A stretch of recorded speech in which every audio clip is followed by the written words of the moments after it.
This is recording. RTI International Center for Forensic Science presents Just Science.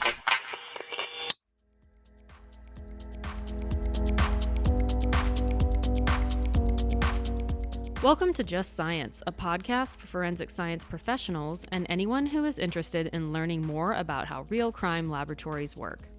In episode 3 of the Forensic Advancement season, Just Science interviews Dr. Paul Speaker from West Virginia University about the jurisdictional return on investment for DNA databases. With the help of FORESIGHT, crime labs can have not only an emotional argument, but also an economical argument for testing all sexual assault kits. Just Science explores questions in this episode such as, should labs test all sexual assault kits? Should labs prioritize by if it was a consent case? Does this data have more than just a societal impact? Stay tuned as Dr. Speaker leads us through how individualized crime lab DNA data can aid crime labs competing for scarce resources. This month, the FTCOE will be releasing a report written on Forensic DNA Unit Efficiency Improvement Program. This episode, as well as the report, will be available at forensiccoe.org. Follow the FTCOE on Facebook and Twitter or sign up for the newsletter to be notified of these releases. This season is funded by the National Institute of Justice's Forensic Technology Center of Excellence. Here is your host, Dr. John Morgan.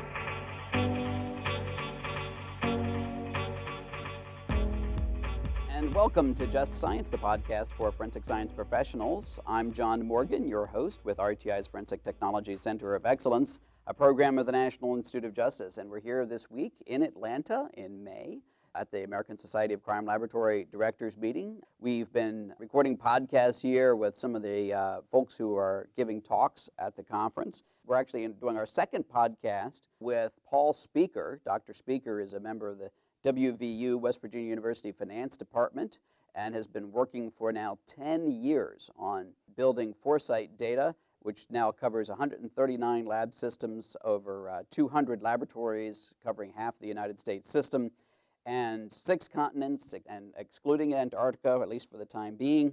And the FORESIGHT data has been enormously valuable with respect to understanding the value of forensic science and understanding the cost effectiveness of innovations in forensic science. We're going to be looking today at a very particular issue, and that is the jurisdictional return on investment for the DNA databasing, which is an issue that's been going on for a number of years now as jurisdictions have grappled with the idea of what's the value of different levels of databasing and what is the connection between that and outcomes in the criminal justice system. Just to kind of set the stage for Paul, I'm going to quote from one of my favorite people in the field who has done enormous amounts for forensic science and the social science side, and that's Catherine Browning. In her NIJ journal article on social science research on forensic science, she says NIJ's newest research portfolios, but Catherine's actually been working on this stuff for quite a while now.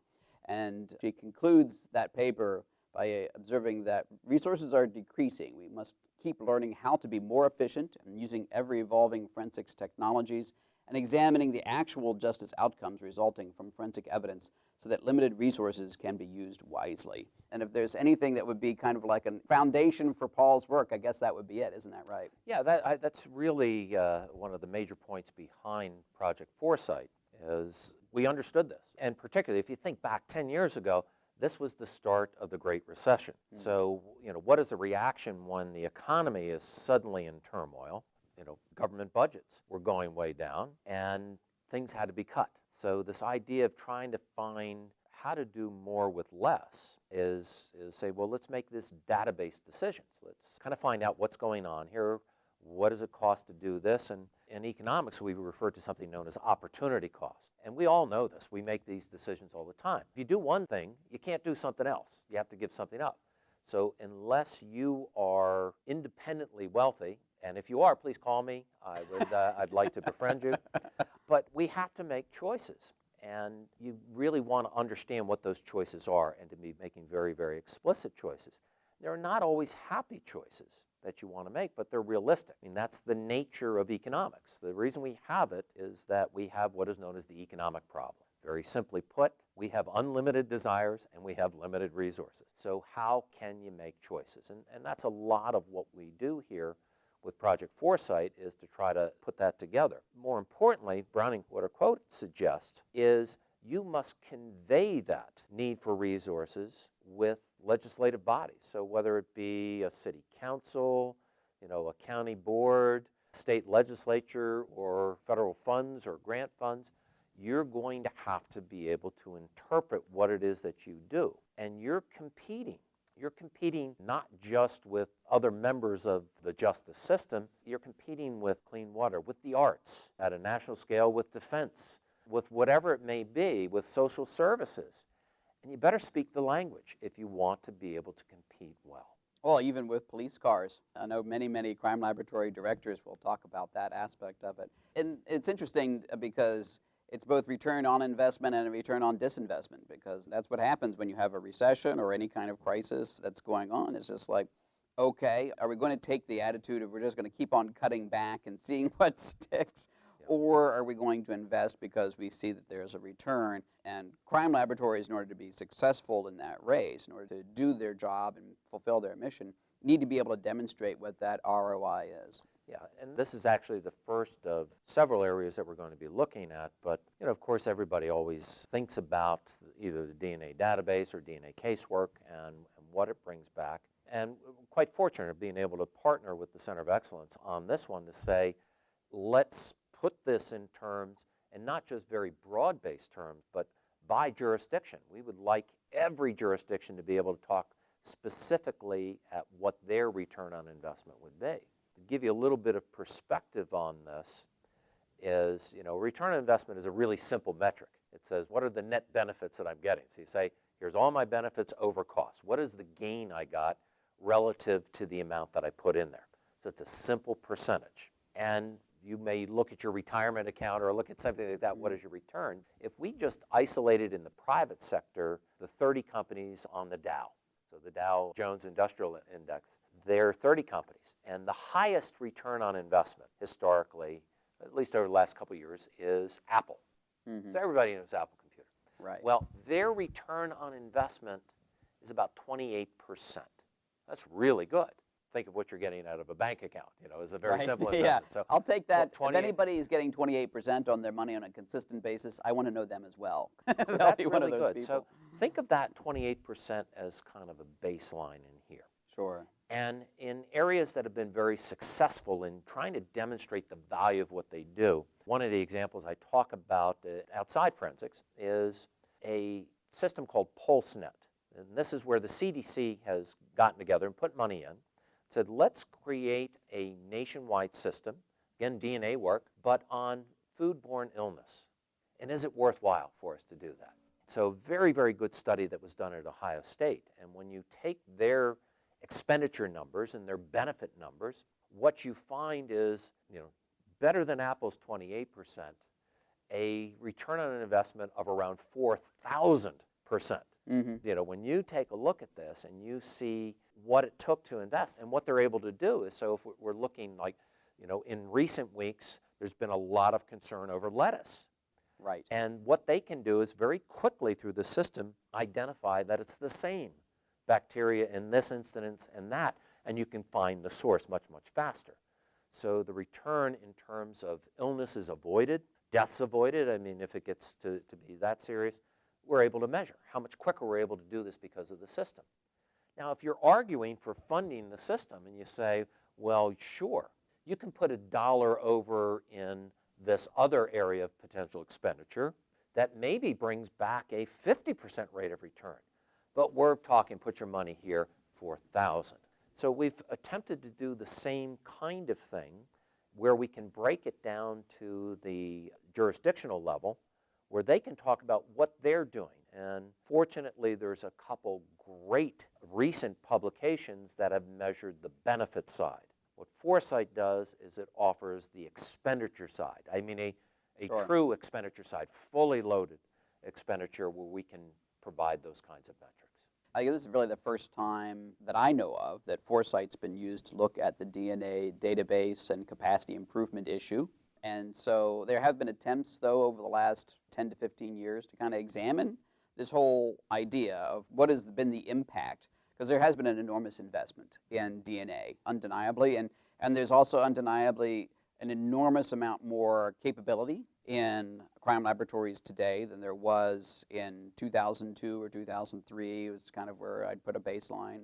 And the other thing is, of course, the database itself, the national index, is way bigger now. It's a completely different beast when it was a few 100,000 samples in the early 2000s, and now it's in the 8 to 10 million range, something like that, right? So there have been attempts to actually kind of look at this return issue before, and you refer to some of the recent papers on that. You want to talk about that? Yeah, three very, very important papers. One is in progress, but the first of these is a 2017 publication by Jennifer Doliak at the University of Virginia, and fascinating work, and it appears in one of the leading journals in economics. And what she's able to do is to take the data, in particular looking at states where they have changed what offender profiles go in to the database, and is able to measure the benefits. Let me give you the punchline on this, is basically she's able to determine that it's about $20,000 benefit to society for each sample, not each hit, but each sample that goes into the database. Wow, even today, even with the base that exists, That's incredible. That's just at the margin what it's offering. So you're getting to this point. I mean, it's this incredible benefit that we have on this. What we do is we try to combine. This is the first time I've come close to cursing on the show, because that's a holy cow kind of moment, yeah. Holy moly, or whatever holy you want to throw in there. So it's really an amazing piece of research that she's done. The second paper is a working paper that Professor Doliak is working on with a couple others, looking in Europe right now with some additional social factors tossed in there. The third piece is not so much on the DNA database, but related to this, and it's a online publication in Journal of Forensic Sciences that was released in March 2018. Professor Doliak, who is a graduate of Stanford, and this is two Stanford researchers, Wang and Weir, and it's fascinating, but it's looking in particular at the crisis with sexual assault kits. And this was the concentration that we wanted to be able to get to with the center, is to say, well, let's really take a look at this, because this is another current crisis situation. And so we take a look at what Wang and Weir have, and again, great detail with respect to the benefits side, to be able to do that. And we're trying to combine with what we have on the cost side from the individual laboratory. And so you'll find tremendous things for the average laboratory, and we can even point to the one with perfect economies of scale to say you can get this done the cheapest. The benefits are the same. Yeah. And if you can get it done even less expensively, then the return on investment even higher. But even for the very small laboratory that's doing a little bit, perhaps at a very high cost, minimums are well over 700% rates of return on just the most costly of these, that you want to get your money towards this, and dealing with the backlog, and however big that is. So for those that have seen HBO's documentary, I Am Evidence, where they try to come at least give a good sense on the size of it, 200,000 plus. How do we deal with this? Well, Wang and Weir in their paper, they ask those questions, should we test everything? And the answer is yes, we should test everything.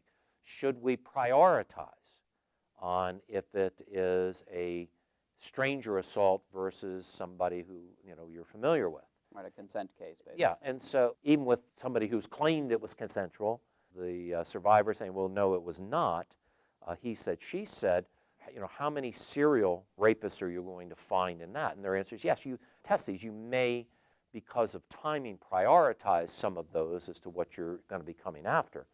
But yes, test everything. And so what we've provided in this part of our study is just to be able to come back to each laboratory to be able to say, here is your return on investment.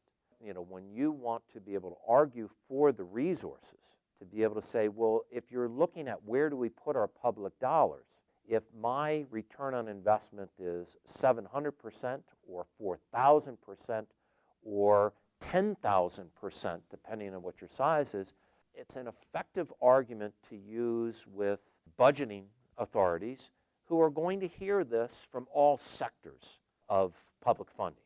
Sure. You know, so how do I compare how I prioritize beyond just the emotional argument? And it is a strong emotional argument. You know, I don't deny that at all, but can I give an additional armament in the battle to be able to give that? And that's what we're attempting to do with Foresight, is to say, here's the reality of what's going on, here's the science behind it, and we can individualize that. Absolutely. I think having the combination of the emotional argument, but also being able to give kind of that underlying, it isn't just rational, but it's also kind of like an economic argument as well, is extraordinarily powerful, the combination is. Those are extraordinary figures, so let's tease them apart a little bit. So, you know, one thing is that the benefits are broader than the costs, right? Because you're talking about benefits that are societal benefits as much as it is anything else. Yeah, you find some incredible numbers in the Wang and Wien paper. Okay. So Wang and Wien, when they go through, they point out something very, very important, and you also see this in some of Jen Doliak's work, is with sexual assault kits in particular, the testing of those has amongst the highest deterrence effects. If it's known that these are going to be tested, we're seeing a significant decline in attacks. As you know, it's pretty damning evidence from now, are that. they linking that to police reports, or are they linking that to other kinds of data? How are they measuring the deterrence effect? Well, it's certainly through reports on that, you know, because the estimates are on the unreported. So you're seeing fewer of this. But what they also point out is we're going to see more reports. Right. And that's the interesting part of this, is that when it's known that action is being taken, that people will be believed, when you look at some of Professor Campbell's work from Michigan State. Of course. And just talking about the physiology of what goes on, that's still one of my favorite sessions that I've attended, to really be able to talk about the release of various hormones and to be able to explain, you know, fight versus flight versus freeze, and to say, look, this is not a choice. This is your body and your brain going into survival mode and telling things. And again, I was pleased to see that she appears on that HBO documentary, because I can't get enough of her presentations. They're just, this is the clear physiology. This is what is happening. One of my great frustrations thus far, we are going to get Rebecca Campbell on Just Science and get her talking, because she has an enormous amount of value in this area. I will refer folks, though, to one other podcast that we've done in this area, which is the one with Chris Krebs on campus sexual assault, where he talks about some of these issues, about the linkage between how cases are handled and how the effects are on reporting and things of that nature. Very important, and hope people will pick that up as well, because these are really important. When I heard Professor Campbell speak the first time, and when I had my turn to get up to speak about my topic, which was related, but I was pleased to talk about my own university and how it has responded to Title IX. And this was coming, you know, we are a Big 12 institution, and it was coming in the wake of the Pepper Hamilton report on Baylor. And here you had all these outrageous claims coming out of year after year after year, and reports for Title IX of like nothing happening. And we had seen a dramatic increase in reporting just the first 2 weeks of the semester. And I said, this was not an indictment at our university. In fact, it was a praise. It's not that there was more activity. There was much greater comfort, a better environment for the actual reporting. And this is, you know, Wang and Wien point this out, that this is, we're going to see some increases in this, that there is a dynamics involved. And that's one of the other aspects that we look at here, is in looking at what happens when you reduce turnaround time. So that you don't have this big backlog, you don't have this big wait time, that activity is being taken. There's another economic concept that we've been able to bring to bear, and that is this notion of elasticities. Right. So in here, it's, you know, the price elasticity of demand, which says we all understand this law of demand. This is what Walmart does. If you lower the price, people are going to buy more. Right. The question is how much more? Is it enough to justify the price increase? So price elasticity predicts what that's going to happen. Well, here in the case of forensic sciences, the laboratories for the most part aren't charging for services.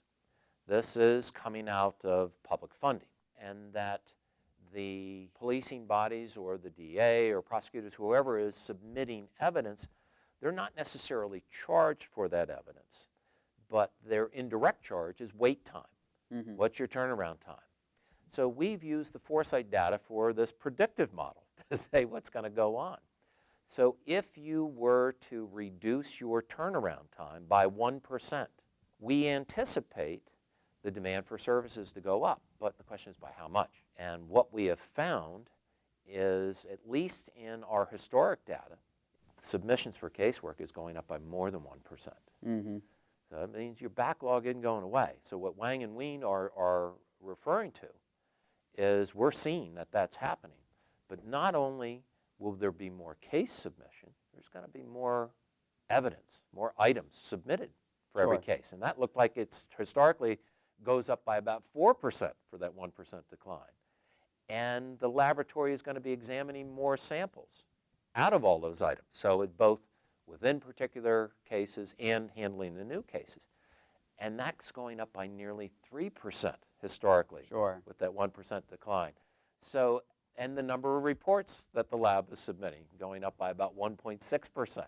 So we're looking at all these phenomena currently, and this is one of the things I tease with our friends at NAJ about, that calling it a backlog reduction program was a no-win situation, and referring to it as capacity enhancement was exactly what was going on.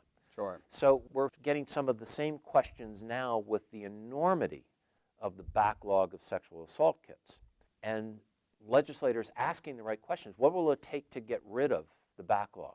And the answer is you won't get rid of the backlog. You will be able to reduce it, but as you reduce it, you're going to get greater reporting. And greater reporting is a good thing. This for people who are victimized and the survivors of sexual assault or other crimes that you have, to know that the action is going to be taken, that it's definitive, that's working through. All of this is a good thing. And this is what we're trying to help our laboratories, help policymakers to say, anticipate what these needs are going to be. And this is where the FORESIGHT data has really provided both interesting from our perspective, but I also find very rewarding kinds of results. That is fascinating. You might imagine that there'll be a future time in which the system will have been saturated, right, where there won't be cases that would reinforce the turnaround time in that way, so that eventually you would be able to do a backlog reduction.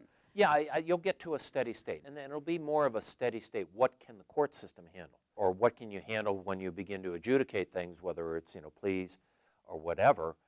At what volume does this not become the bottleneck? And a system flow that's at least reasonable, that action is being taken in a reasonable period of time, something that we're able to handle. And it's trying to find what that is and work towards that. Is any of the data showing that there's a jurisdiction or a set of jurisdictions out there where that is happening? Is there anybody who is getting to the point where they're at a steady state, or is that just, in the United States at least, probably not happening? I don't know. It certainly is happening where you can find where they're able to get to that. What I don't have is the evidence on the court system, and is that creating a backlog in another level of the system? We've not looked at it. I just don't have the data for that. But I can certainly see laboratories that have achieved something like that.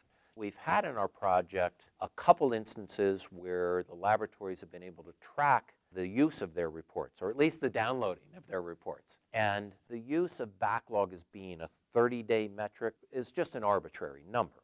Mm-hmm. And so, just as an ad hoc example, one of our laboratories found that they were really pushing to get a 30-day decision on this to basically have no backlog. But what they discovered is that the average report was being taken down 45 days. And they thought, well, why are we killing ourselves to something that the system can't handle beyond this? And they retargeted to 45. And that seemed to bring a nice balance with that. So there are things that you can look at, but it's having all of the data, what goes on beyond the laboratory itself. And I don't have that data. Of course. And the idea of the efficiency of the court system is still kind of a contradiction in terms. So Yeah, I can say that one out loud. I come from a family of attorneys, so anything that I have to tease the others in my family, I'll take.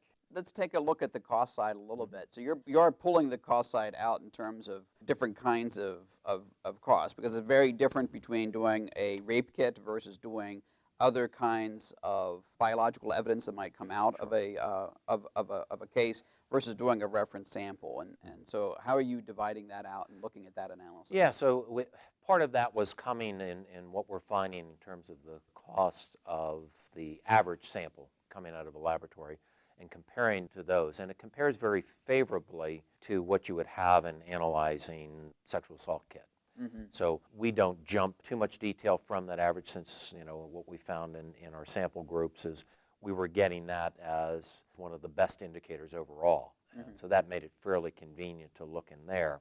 The problem we get with a lot of the other measurements that people have had, where they've gone in to say, well, we're going to put the stopwatch on you, right, and we're going to measure this, and that, which is interesting as a way to be able to go, but it gives you a very small marginal measure, and we're more inclined to be able to go with the overall average measure to talk a large scale, to talk about the overhead of the laboratory, making sure that that gets measured in, to talk about all the capital expenditures, not just the measurable consumables, but be able to look at theft and waste, spillage, any of those kinds of things that would happen. Because you have the FORESIGHT data, you're actually looking at the entire budget of the crime laboratory and then relating that to what's going on at an individual evidence sample level. Yeah, and we don't put the stopwatch on the analyst as to when they're thinking about it. Right. So, and that's time that is spent towards this. I'm thinking about this case, I'm talking about this, or I'm in my office writing reports on what we've got going on of that, or sure, all of the entirety of how a time is spent, and we're allocating all of that in support of those activities. Or even if you're doing research in general, how do you allocate that resource towards the actual end product? It's an all-inclusive measure that we have that picks up everything that we're able to get. Well, that's really amazing. I mean, that's an incredible piece of data, and as I'm sure you're aware, we also work on the Sexual Assault Kit Initiative, and it definitely has become a watchword to all of the jurisdictions involved in SAKI, that if you have kits that have been unanalyzed, it's time to get that going. And unfortunately, there's still an awful lot of jurisdictions out there that have not been able to take advantage of the SAKI program and really be able to tackle this issue. This is powerful data to back up continued work in that area. Historically, you've had jurisdictions that said, well, we have the mandate, it's just unfunded. Again, by going that additional step to be able to say, here's what the ROI is on this, is just one more piece of evidence in your toolkit to argue for the appropriate funding. That this is what you're going to get out of it. When Wang and Ween in their paper, they talk about how many additional rapes down the road have been prevented, and prevented, one in terms of situations where you've caught somebody, sure, and the other with the deterrence effect, and you see this with Jen Doliak's work as well, is rather significant here, that this true threat of being caught is preventing a lot. So any of these increases to the database have really a very, very powerful effect, certainly in this arena. Maybe not as much so on property crime or even other violent crimes, but it has the biggest impact when it comes to sexual assault. Well, we'll definitely point people to the 3 papers, or the 2 papers plus the one when it comes out, the third when it comes out. Now, you're presenting your ROI work here at ASCLD.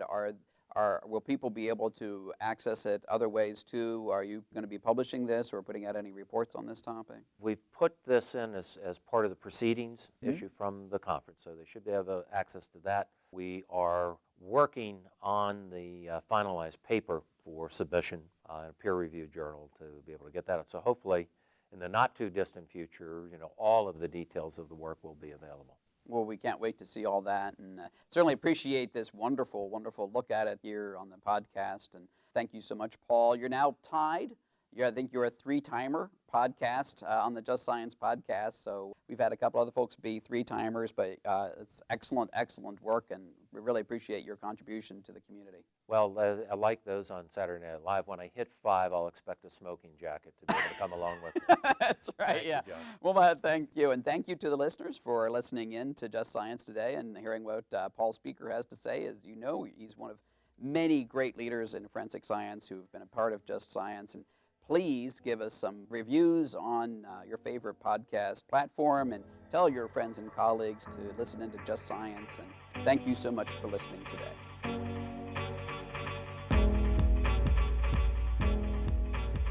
Next week on Just Science, we will have Dr. David Christensen on the podcast to discuss psychological survival in a violent career. The majority of these interviews were recorded at the 2018 ASCLD Annual Symposium in Atlanta, Georgia. If you have an interesting case and would like to be a guest on our next season, which will be recorded at the 2019 ASCLD Symposium, please visit our podcast landing page at forensicscoe.org/Just Science Podcast. Opinions or points of views expressed in this podcast represent a consensus of the authors and do not necessarily represent the official position or policies of its funding.